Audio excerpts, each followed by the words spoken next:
स्वागत है मेरे नए वीडियो में। और आज के इस वीडियो में हम लोग क्लास 12th मैथ एनसीईआरटी की बुक का एक्सरसाइज 13.3 के सवालों को हल करेंगे। और एक्सरसाइज 13.3 जो है एनसीईआरटी की बुक का लास्ट चैप्टर है। और इस तरीके से हमारा जो सिलेबस है आज कंप्लीट हो जाएगा। पूरी बुक हमारी खत्म हो गई, क्लास 12th एनसीईआरटी की मैथ की बुक। तो सबसे पहले हम लोग ये जान ले कि एक्सरसाइज 13.3 जो है उसके सवालों को हल करने के लिए कौन कौन से फॉर्मूले हमको आने चाहिए। इसमें सबसे ज्यादा इंपॉर्टेंट एक ही फॉर्मूला है जो है वेज प्रमेय। फॉर्मूला नहीं बल्कि उसको प्रमेय बोला जाएगा। उसी प्रमेय के आधार पे सारे सवाल आपके हल हो जाएंगे एक्सरसाइज 13.3 के। ठीक है, तो सबसे पहले हम लोग ये जानते हैं कि वेज प्रमेय क्या है। देखिए, वेज प्रमेय प्रसिद्ध गणितज्ञ जॉन ब्रेज ने प्रतिलोम प्रायिकता ज्ञात करने के लिए एक सूत्र बनाया जिसे वेज प्रमेय के नाम से जाना जाता है। और इस नियम के अनुसार यदि E1 E2 En अरिक्त घटनाएं हैं, अरिक्त का मतलब इम्पिटी सेट नहीं है, उसमें कोई ना कोई अवयव है जो कि प्रतिदर्श समिष्ट S के विभाजन का निर्माण करती हैं, अर्थात E1 E2 En असंयुक्त हैं। असंयुक्त का मतलब सभी अलग अलग हैं, उनमें से सारे जो ये E1 E2 En जो है घटनाएं हैं, इवेंट है, और ये सभी घटनाएं अलग अलग हैं। और ये सारे के सारे जो है प्रतिदर्श समिष्ट S में बिलोंग करते हैं उसमें। तो अगर हम सारे घटनाओं का यूनियन निकालें तो फिर से वो प्रतिदर्श समिष्ट यानी S के बराबर सैंपल स्पेस जिसको बोलते हैं, रैंडम स्पेस बोलते हैं, उसके बराबर हो जाएगा। ठीक है, और एक कोई ऐसी घटना है जिसकी प्रायिकता शून्यतर है, तो शून्यतर का मतलब शून्य नहीं है, उसकी प्रायिकता शून्य से कुछ और है, जैसे शून्य नहीं होनी चाहिए, शून्य को छोड़कर कुछ भी हो सकता है। आपको तो पता ही है कि जो प्रायिकता है वो कभी भी शून्य से कम नहीं होता है, माइनस में नहीं आता है, हमेशा शून्य हो सकता है, शून्य से बड़ा हो सकता है, लेकिन एक से हमेशा छोटा ही रहेगा या एक के बराबर रहेगा। ठीक है, और एक कोई ऐसी घटना है जिसकी प्रायिकता शून्यतर है, मतलब शून्य नहीं है, शून्य को छोड़कर कुछ भी हो सकता है, तो P EI बटा A जो होगा क्या हो जाएगा, P EI into P A by EI sigma J is equal to 1 to N P EJ P E A by EJ। ये फॉर्मूला है। देखिए, वेज प्रमेय लिखने नहीं आता है एग्जाम में, उस प्रमेय पर आधारित सवाल आते हैं करने के लिए, यानी एक्सरसाइज 13.3 जो है उसमें से सारे सवाल जो है वेज प्रमेय पर ही आधारित है। तो एक्सरसाइज 13.3 में से सवाल आते हैं, वेज प्रमेय क्या है ये नहीं पूछा जाता है। ठीक है, इस जैसे हमने यहाँ पे एक एग्जांपल लिख रखा है, जैसे हमको E2 बाई A निकालना हो तो वेज प्रमेय से हम लोग ऐसा लिखेंगे। वैसे तो E2 बाई A का फॉर्मूला आप लोग भी जानते हैं कि E2 intersection A by P of A, ये फॉर्मूला होगा, लेकिन वैसा नहीं है। वेज प्रमेय से हम लोग इसको क्या लिखेंगे, यहाँ E2 है ना, तो P E2 into P A by E2, और नीचे क्या हो जाएगा P E1 into P A by E1 plus P E2 P A by E2। अगर यहाँ पे 3 रहता तो यहाँ तक तो सारा रहता, एक और तीसरा वाला भी आ जाता P E3 into P A by E2। आगे बात समझ में, जैसे मान लीजिए एक हम यहाँ पे बताते हैं, यहाँ ये आपका रफ है, ये लिखा हुआ है P E3 बाई A, ऐसे लिखा हुआ है, तो इसको हम लोग क्या लिखेंगे P E3 dot into P A by E3, और नीचे क्या हो जाएगा इसके नीचे, यहाँ पे E2 था तो बस हम लोग यहाँ E2 तक गए हैं, लेकिन यहाँ पे E3 है तो E3 तक जाना पड़ेगा आपको, मतलब ऐसे लिखेंगे आप P E1 into P A by E1 plus P E2 into P A by E2 plus P E3 into P A by E3, इस तरह लिखेंगे। अगर यहाँ 4 है तो हम लोग नीचे 4 तक जाएंगे, ऊपर तो बस यही चीज मतलब इससे रिलेटेड चीजें रह जाएंगी, लेकिन नीचे अगर यहाँ 4 है तो हम लोग एक बार और E4 वाला लिखेंगे, 5 है तो एक बार और E5 वाला लिखेंगे, अगर यहाँ पे 1 है तो केवल 1 वाला ही लिखेंगे, 2 रहेगा तो 2 तक जाएंगे, 3 रहेगा तो 3 तक जाएंगे। तो वेज प्रमेय से हम लोग इस तरह करते हैं। ठीक है, और दूसरा है संपूर्ण प्रायिकता का प्रमेय। प्रतिलोम प्रायिकता ज्ञात करने के लिए जो गणितज्ञ थे जॉन ब्रेज, उन्होंने संपूर्ण प्रायिकता का प्रमेय का उपयोग करके ये नियम दिया था। ठीक है, अब ये संपूर्ण प्रायिकता का प्रमेय क्या है?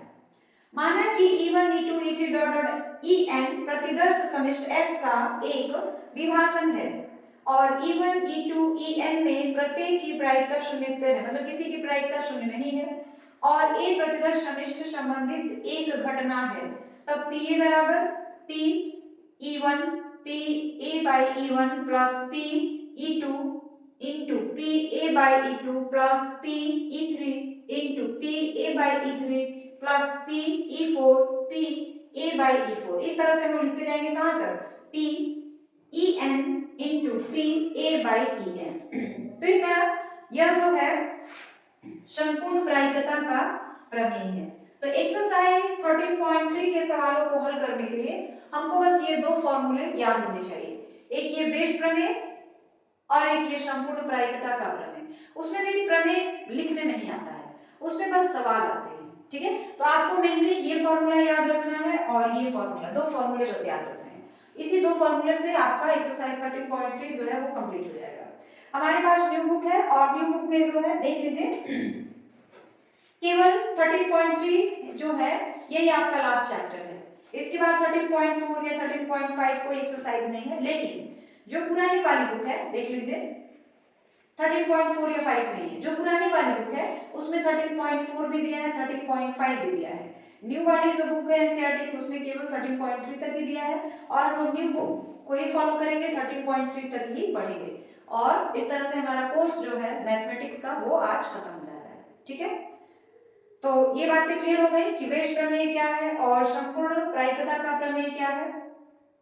क्लियर है? इसका जल्दी से आप स्क्रीनशॉट ले लीजिए। अब हम लोग आगे बढ़े, हम लोग एक्सरसाइज 13.3 के सवाल नंबर फर्स्ट को करेंगे। सवाल नंबर फर्स्ट क्या है? एक कलश में 5 लाल और 5 काली गेंदें हैं।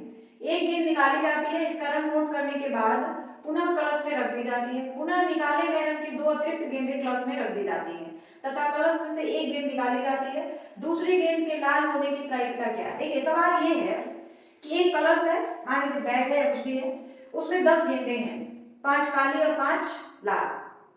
उसमें से एक गेंद हम निकालते हैं, उसका रंग देखते हैं, चाहे लाल हो चाहे काला हो, उस गेंद को हम लोग रख देते हैं और फिर से जिस रंग का गेंद हमने निकाला था उसी रंग का 2 गेंद और रख दिया जाता है। अगर आपने लाल गेंद निकाली है तो 2 लाल गेंद फिर डालिए, तो उसमें लाल गेंदों की संख्या 7 हो जाएगी और कुल गेंदों की संख्या 12 हो जाएगी कलश में।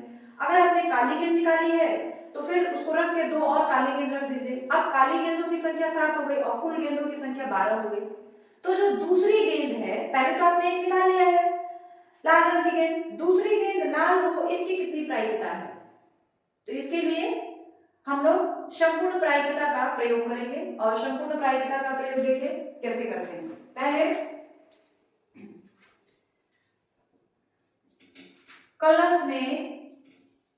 कलश में काली गेंद की संख्या, काली गेंद की संख्या कितनी हो जाएगी? 5।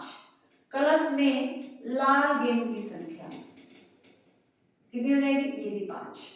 कलश में कुल गेंदों की संख्या, कुल गेंदों की संख्या कितनी हो गई? 10। ठीक है, हमने एक गेंद निकाली और उसका रंग नोट किया, फिर उसको वापस हम लोग कलश में डाल देते हैं। ठीक है, तो इसके लिए देखिए मान लीजिए हमने एक गेंद निकाला, वो लाल रंग की है, तो लाल रंग की गेंद की प्रायिकता कितनी हो जाएगी? इसको हम लिखेंगे लाल रंग के गेंद निकालने की प्रायिकता, निकालने की प्रायिकता कितनी हो जाएगी? लाल गेंदों की संख्या है 5 और टोटल गेंदों की संख्या है 10, तो 5/10 यानी 1/2। इसको मानते हैं समीकरण नंबर 1। ठीक है, अब हमने पहली बार लाल गेंद निकाली और फिर से उसमें लाल गेंद 2 और रख दिए। ठीक है, तो अब हम लोग क्या करेंगे? इसके पश्चात मतलब इसके पश्चात 2 लाल गेंद कलश में रखने के बाद लाल गेंद कितने हो गए? लाल गेंद अब हो गए 7। अब कलश में कुल गेंदों की संख्या कितनी हो गई? 12 हो गई। ठीक है, तो दूसरी बार लाल गेंद, इसमें लिखना थोड़ा ज्यादा पड़ेगा बच्चों आपको, लाल गेंद निकालने की प्रायिकता।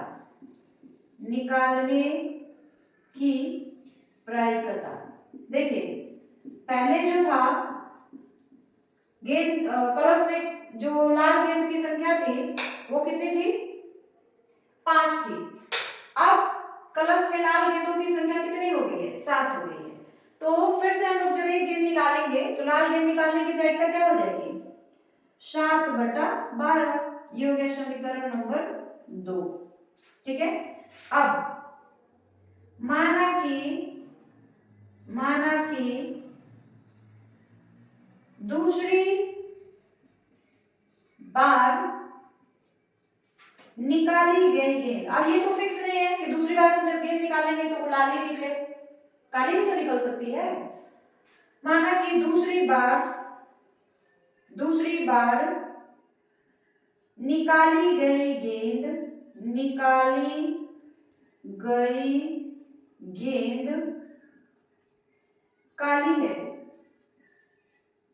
काली है, अतः इसकी प्रायिकता कितनी हो जाएगी? 5/10 यानी 1/2। ये होगा समीकरण नंबर 3। ठीक है, अब आपने पहली बार गेंद निकाली, यहां दूसरी नहीं, पहली बार हमने गेंद निकाला तो मान लीजिए कि वो लाल निकल गई, तो फिर से हमने 2 उसमें लाल गेंद रख दिया, तो पहली बार लाल गेंद होने की प्रायिकता 5/10 यानी 1/2। अब इसके पश्चात 2 लाल गेंदें कलश में और रख दी जाती है, तो लाल गेंदों की संख्या हो गई 7 और लाल गेंद निकालने की प्रायिकता हो गई 7/12। अब मान लीजिए कि पहली गेंद हमने निकाला और वो काली निकल गई, तो फिर उसकी प्रायिकता 5/10 यानी 1/2। अब दूसरी गेंद हम लोग निकालेंगे, तो पहली गेंद अगर काली निकल गई तो हमको क्या करना है? फिर से उसमें 2 काली गेंद डाल देना है, तो काली गेंदों की संख्या तो बढ़ गई, 7 हो गई, लेकिन लाल गेंदों की संख्या 5 ही रह गई। ठीक है, तो फिर लिखेंगे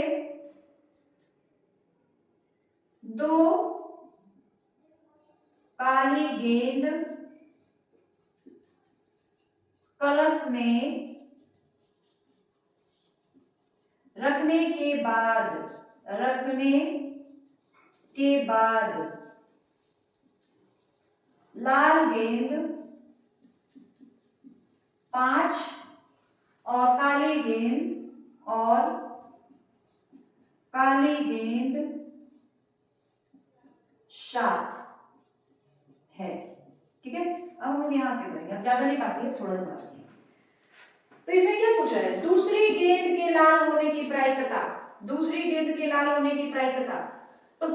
गेंद तो काली निकल गई, फिर हमने क्या किया? 2 गेंद उसमें डाल दिया और फिर से फिर से हमने एक गेंद निकाला, तो जब हम दूसरी बार गेंद निकालेंगे तो ये लाल हो, इसकी कितनी प्रायिकता है? तो इसके लिए यही पे लिख दे क्या? देखिए दूसरी बार निकाली गई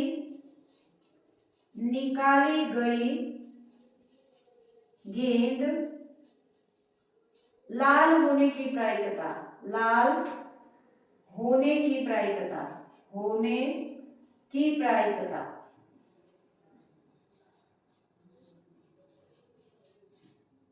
क्या हो जाएगी? हमने तो पहली बार काली गेंद निकाली थी, तो 2 काली गेंद रख दी गई, तो काली गेंदों की संख्या तो 7 हो गई, लेकिन लाल गेंदों की संख्या तो अभी की 5 ही है, लेकिन टोटल गेंदों की संख्या बढ़ गई, 12 हो गई है। तो प्रायिकता क्या हो जाएगी? 5/12, क्योंकि लाल गेंदों की संख्या नहीं बढ़ी है, केवल काली गेंदों की संख्या बढ़ी है, लेकिन हमको दूसरी गेंद लाल होने की प्रायिकता पूछ रही है, तो 5/12। ठीक है, अब इसको दे देंगे समीकरण नंबर 4। ठीक है, संपूर्ण प्रायिकता प्रमेय से हम लोग क्या करेंगे? यहां पे लिखेंगे संपूर्ण प्रायिकता प्रमेय से, प्रमेय से दूसरी गेंद लाल होने की प्रायिकता, लाल होने की प्रायिकता। चारों समीकरण को क्या किया जाएगा, जैसे ये समीकरण 1, 2, 3 और 4 से, देखिए समीकरण 1, 2, 3, 4 क्या है, 1/2 इंटू दूसरे 7/12 प्लस फिर 1/2 इंटू 5/12, ये हो जाएगा 7/24 और ये हो जाएगा 5/24, ऊपर आ जाएगा 12/24 यानी 1/2। तो दूसरी बार जब हम गेंद निकालेंगे तो उसके लाल होने की प्रायिकता क्या हो जाएगी, 1/2। तो इस तरीके से हमारा एक्सरसाइज 13.3 का जो पहला सवाल है वो कंप्लीट हुआ। सवाल काफी बड़ा है, लंबाई बस बढ़ गई है, लेकिन सवाल इजी है, कुछ है नहीं। आप धीरे धीरे स्टेप बाय स्टेप लगाते जाएंगे, आराम से सवाल लग जाएंगे। तो ये सवाल नंबर फर्स्ट है एक्सरसाइज 13.3 का। क्लियर हो गया है आपको? आगे बढ़ा जाए। हम लोग एक्सरसाइज 13.3 का सवाल नंबर 2 करेंगे। एक थैले में 4 लाल और 4 काली गेंद है, एक अन्य थैले में 2 लाल और 6 काली गेंद है। दोनों थैलों में से एक गेंद को चुना जाता है और उसमें से एक गेंद निकाली जाती है जो कि लाल है। इस बात की क्या प्रायिकता है कि गेंद पहले थैले से निकाली गई। देखिए यहाँ पे 2 थैला है, तो आप किसी भी एक बैग को चुन सकते हैं। कितने तरफ से चुन सकते हैं, 2 ही बैग है तो 1/2 तरीके से, ठीक है। तो हम लोग पहले लिखेंगे, माना कि, देखिए इसको कैसे करेंगे, माना कि गेंद पहले थैले से चुनी गई है या निकाली गई है, चुनी गई है, इसकी प्रायिकता, माना कि गेंद पहले थैले से निकाली गई है, इसे E1 द्वारा और दूसरे थैले से गेंद निकालने की घटना को E2 द्वारा प्रदर्शित किया जाता है, ठीक है। पहले थैले से एक गेंद निकालते हैं, इस घटना को हम लोग E1 द्वारा प्रदर्शित करेंगे और दूसरे थैले से गेंद निकालेंगे, इस घटना को हम लोग E2 द्वारा प्रदर्शित करेंगे, ठीक है। अब आपको एक थैले को चुनना है, तो उसे हम लोग कितनी तरीके से चुन सकते हैं, देखिए एक थैले को चुनने की प्रायिकता, चाहे पहला गेंद चुनिए चाहे दूसरा गेंद। अगर पहली थैला चुनेंगे तो PE1, दूसरी थैला को चुनेंगे तो PE2 बराबर 1/2। 2 ही थैले हैं, किसी एक को लेना है तो 1/2, ठीक है। अब पहले थैले में 4 लाल और 4 काली गेंद है, पहले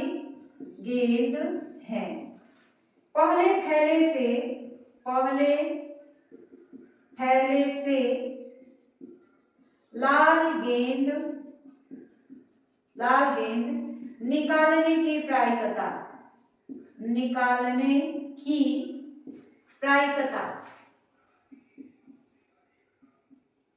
कितनी हो जाएगी, लाल गेंद कितनी है, 4 है, 4 और टोटल लाल और काली दोनों मिला के कितनी हो गई, 8 यानी 1/2।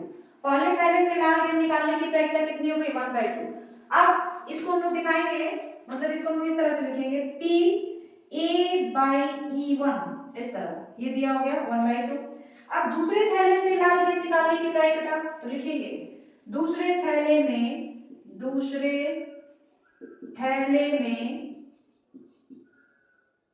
2 लाल और 6 काली गेंदें हैं। 2 लाल और 6 काली गेंदें हैं, काली गेंदें हैं। दूसरे थैले से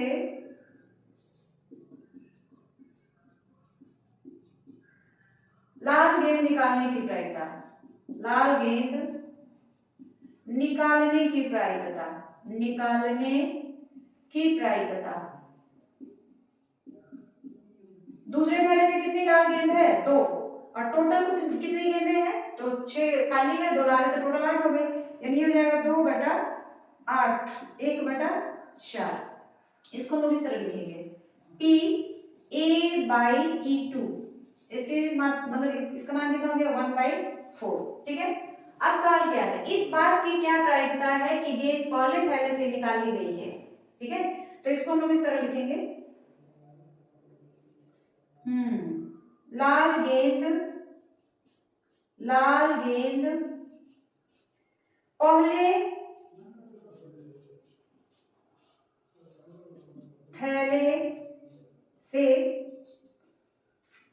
थैले से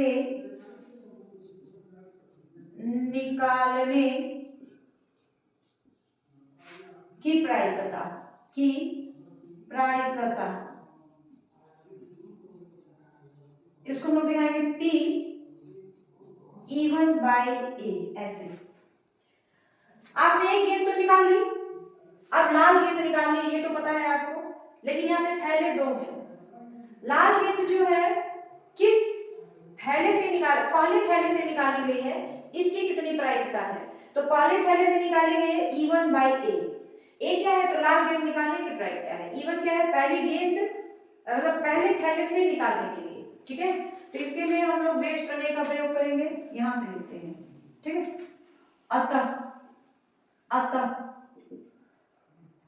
वेज प्रमेय द्वारा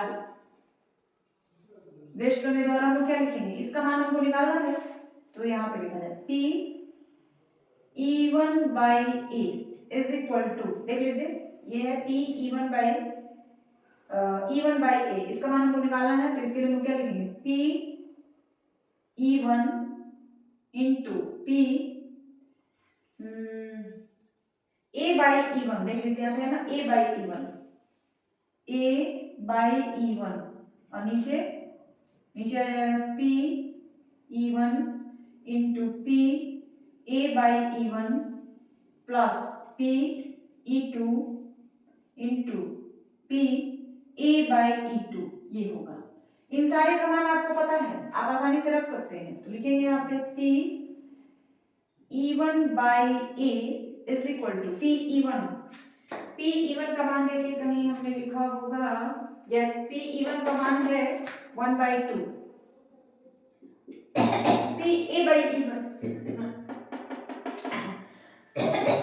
PA/E1 का मान भी है 1/2, नीचे PE1 का मान है 1/2, फिर PA/E1 इसका भी मान है 1/2 प्लस PE2 का भी मान है 1/2, और A/E2 का मान है ये 1/4, तो ये हमारे पास आ जाएगा 1/4 प्लस 1/8। इस पूरे को आप हल कर लेंगे, तो हल करने के बाद हमको आ जाएगा 1/4/3/8, उल्टा करेंगे तो ये कट के आ जाएगा 4 से 2/3।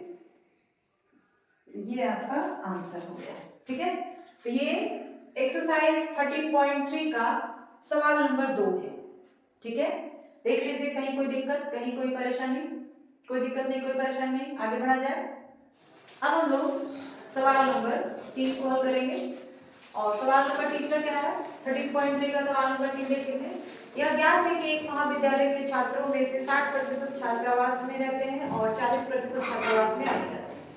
पूर्ववर्ती मध्यवर्ती वर्ष के परिमाण सूचित करते हैं कि छात्रावास में रहने वाले छात्रों में से 30% और छात्रावास में न रहने वाले छात्रों में से 20% छात्रों ने ए ग्रेड लिया। वर्ष के अंत में महाविद्यालय के एक छात्र को या छिद्र चुना जाता है और यह पाया गया कि उसे ए ग्रेड मिला है। इस बात की क्या प्रायिकता है कि वह छात्र छात्रावास में रहने वाला है? तो देखिए, सबसे पहले यहाँ पे दो घटनाएं दी गई हैं। एक, माना कि E1 छात्रावास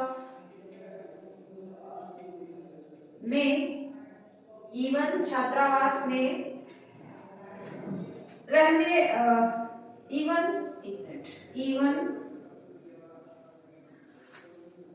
एक छात्र है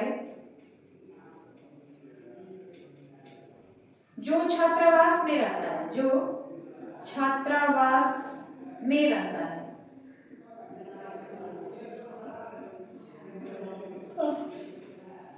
E2 एक छात्र है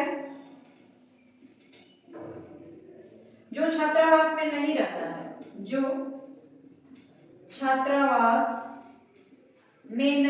है,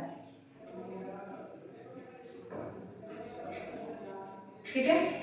अब A by E1 क्या है? A by E1 ए जो है ना, वह छात्र है जो एग्जाम में ए ग्रेड पाता है। तो A by E1 इसको हम लिखेंगे वह छात्र जो ए ग्रेड पाता है,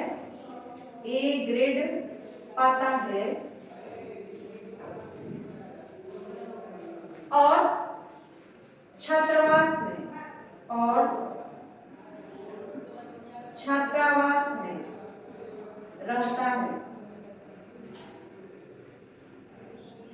रहता है, ठीक है। एक चीज और है, E1 एक छात्र है जो छात्रावास में रहता है, और E1 इसकी प्रायिकता क्या है कि वह छात्र जो छात्रावास में रहता है उसकी प्रायिकता दी गई है 60%।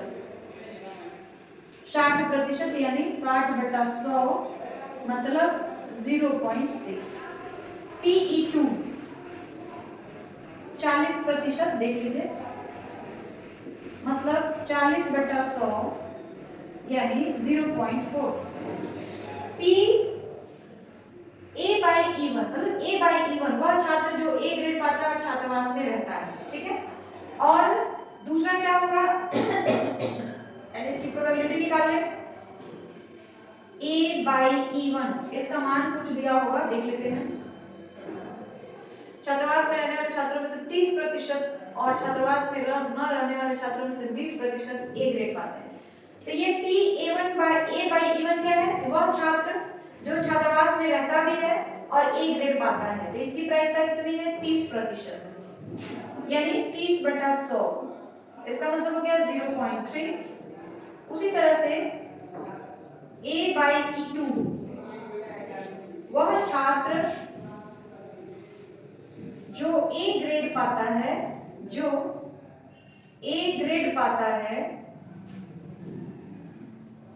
और छात्रावास में नहीं रहता है,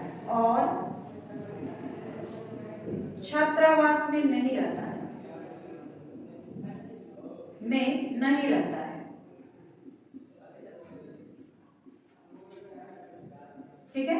तो इसको हम लिखेंगे P A by E2 ये दिया गया है 20%, यानी 20/100 मतलब 0.2, ठीक है। अब हमको क्या निकालना है? इस बात की क्या प्रायिकता है कि वह छात्र छात्रावास में रहने वाला है, ए ग्रेड तो पाया है, इसकी क्या प्रायिकता है कि वह जो ए ग्रेड पाने वाला छात्र है वो छात्रावास में रहता है। यानी आपको क्या निकालना है? यानी आपको निकालना है P E1 by A, मतलब छात्र जो है छात्रावास में भी रहता है और ए ग्रेड भी पाया है। तो इसको हम लिखेंगे P E1 by A, और इसका फॉर्मूला क्या हो जाएगा? P E1 into P A by E1 नीचे P E1 into P A by E1 plus P E2 into P A by E2, ये फॉर्मूला होगा। ठीक है, अब इन सारी चीजों का मान दिया हुआ है, रख लीजिए, हल कर दीजिए। पी E1 इसका मान कितना कितना दिया हुआ है, P E1 0.6 into A by E1 इसका मान दिया है 0.3 by P E1 0.6 P A by E1 0.3 plus P E2 का मान E2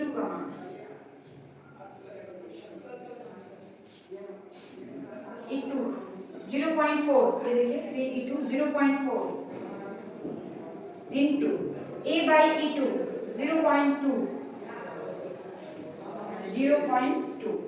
इसको हम मल्टीप्लाई कर देंगे दोनों को तो आ जाएगा 0.18 और नीचे मल्टीप्लाई करेंगे तो आ जाएगा 0.18 प्लस 4 यानी 0.08, क्या गया 0.18 बाई 0.26, पॉइंट तो वैसे ही कैंसिल हो जाएगा, 18/26 यानी इसे काटा जाए 2 से तो 2 9 जा 18 और 2 13 जा 9/13, ये आपका आंसर हो जाएगा। यानी क्वेश्चन नंबर 3 कंप्लीट हो गया आपका। वह बच्चा जो छात्रावास में रहता है और ए ग्रेड पाया है उसकी प्रायिकता क्या हो जाएगी 9/13। ठीक है, तो क्वेश्चन नंबर 3 जो है वो आपका कंप्लीट हो गया। कोई दिक्कत नहीं, आगे बढ़ा जाए तो सवाल नंबर 4 को हल करेंगे। और सवाल नंबर 4 क्या है, एक बहुविकल्पीय प्रश्न का उत्तर देने में एक विद्यार्थी या तो प्रश्न का उत्तर जानता है या वह अनुमान लगाता है। मान लें कि उसके उत्तर जानने की प्रायिकता 3/4 है और अनुमान लगाने की प्रायिकता 1/4 है। ठीक है, देखिए सवाल तो एक ही होगा, या तो वह अनुमान लगाकर उत्तर देता होगा या फिर जानता होगा, इन दोनों को जोड़ेंगे तो एक ही आना चाहिए।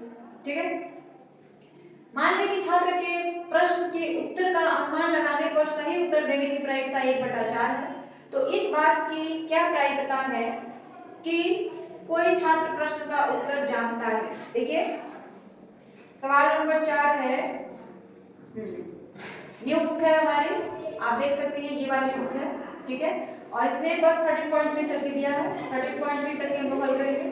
चलिए स्टार्ट करते हैं, कैसे करेंगे इसको। इसमें 3 चीजें हैं, देख लीजिए क्या क्या है।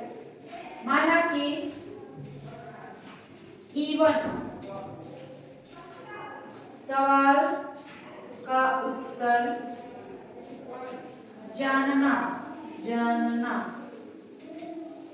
जानने को प्रदर्शित करता है। ठीक है, E2 अनुमान लगाने को प्रदर्शित करता है और ए सही उत्तर को प्रदर्शित करता है। इतनी बात समझ आ गई। फिर देखिए P E1 दिया ना, देखिए E1 क्या था, सवाल का उत्तर जानने की प्रायिकता को प्रदर्शित करता है और E2 क्या है, अनुमान लगाने को प्रदर्शित करता है। ए क्या है, सही उत्तर को प्रदर्शित करता है। कोई बच्चा सही उत्तर देता है तो उसको ये ए द्वारा प्रदर्शित करता है। तो हम लोग क्या लिखेंगे, P E1 बराबर, मतलब सही उत्तर कोई विद्यार्थी जानता है सवाल का आंसर, उसकी प्रायिकता है हमारे पास 3/4। P E2 इसकी प्रायिकता है, अनुमान के द्वारा उत्तर देता है, इसकी प्रायिकता है 1/4। P A बाई E1 इसकी है 1 और P A बाई E2 इसकी है 1/4। ठीक है, हमको निकालना क्या है, हमें निकालना है P A बाई E1, यानी हमको इसकी प्रायिकता निकालनी है कि बच्चा जो है सवाल का आंसर तो सही देता है लेकिन उसको जानकारी है, अनुमान लगाकर उत्तर नहीं दे रहा। वो जानता है कि इस प्रश्न का उत्तर यही होगा, इसकी प्रायिकता कितनी होगी, यानी PA/E1 का मान निकालना है। ठीक है, तो PA/E1 का फॉर्मूला पहले लिख लीजिए, क्या हो जाएगा, PE1 into PE1 by A/E1 by PE1 into PA/E1 plus PE2 into PA/E2, ये फॉर्मूला है हमारे पास। सारे मान आपको दिए गए हैं, रख लीजिए, यहीं पे रखते हैं। PE1 3/4, A/E1 1, नीचे वही चीज फिर से 3/4 इंटू 1 प्लस PE2 का मान P2 1/4, A/E2 ये भी 1/4, ये आ जाएगा हमारे पास 3/4 बाई 3/4 प्लस 2/4, ये हो गया 3/4 बाई, दोनों कैंसिल तो 4 ही रह जाएगा, ऊपर हो जाएगा 5, 4 और 4 कैंसिल, बचा क्या आपके पास 3/5। ठीक है, तो 3/5 जो होगा हमारा, ओफो यहाँ पे गड़बड़ है, सॉरी गलती है यहाँ पे, 3/5 नहीं होगा, 1 इंटू 4/16 होगा, ये सॉरी 1/16 होगा, ये गलती हो गई यहाँ पे। देखिए ये तो 3/4 हो गया, ये भी 3/4 हो गया, ये हो जाएगा 1/16। ठीक है, तो ये हो गया 3/4, नीचे दोनों कैंसिल लेंगे तो 16, तो 4 से भागेंगे 16 में 4 इंटू 3 12 प्लस 1, ये आ जाएगा 3/4 बाई 13/16, ये हो गया 3/4 इंटू 16/13, 4 से ये कट जाएगा 3/, सॉरी 4/, ये हो जाएगा 12/30, तो ये हमारा आंसर है 12/30। ठीक है, इस तरीके से क्वेश्चन नंबर 4 जो है आपका कंप्लीट हो। क्लियर? देखिए एक्सरसाइज 13.3 के जितने भी सवाल हैं, सारे के सारे सवाल इसी फॉर्मूले से लगाए जाएंगे, चाहे A/E1 चाहे A/E2, यही आपको निकालना है। तो अगर आप स्टेप बाय स्टेप सारे सवालों को पढ़ते जाए तो आपके सारे सवाल सॉल्व हो जाएंगे। ठीक है।